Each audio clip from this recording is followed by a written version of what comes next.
Smo tik pred začetkom nove smučarske sezone, ki se začenja v avstrijskem Zeldenu.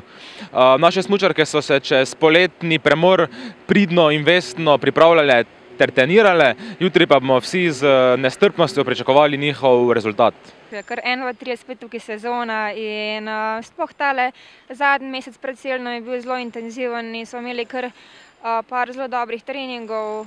Drugače pa poleti pač običajno nekaj pavze, zelo veliko kondicijskih priprav. Sicer sem avgusta manjkala na treningih zaradi poškodbe gležnja, ampak pol, ko sem prišla nazaj septembra, nisem imela nobenih problemov, tako da sem pripravljena. Pred vsako prvo tekmo je fajn, so občutki dobri, da se spet začne, da smo v bistvu končali s tem pripravljalnim obdobjem, ki je kar težek, če sam treniraš. Jaz lahko rečem, da sem pripravljena, smučali smo dosti, imeli smo dobre pogoje.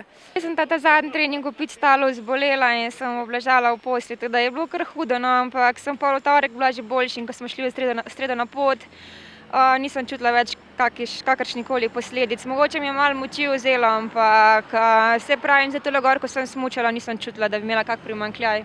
Ja, to je bilo v bistvu samo ena 2-3-dnevna viroza, tako da to smo preboleli. Nisem izgubila dosti moči, tako da lahko rečem, da sem v redu. Sem malo vznemirjena pred začetkom sezone, ker vsako leto pač po taki pavzi ne veš čisto točno, kje si in pač neke občutke že imam pri sebi, da se dobro vozim na treningih, ampak nismo pa imeli nekih primerjav, tako da težko karkoli rečem, pač.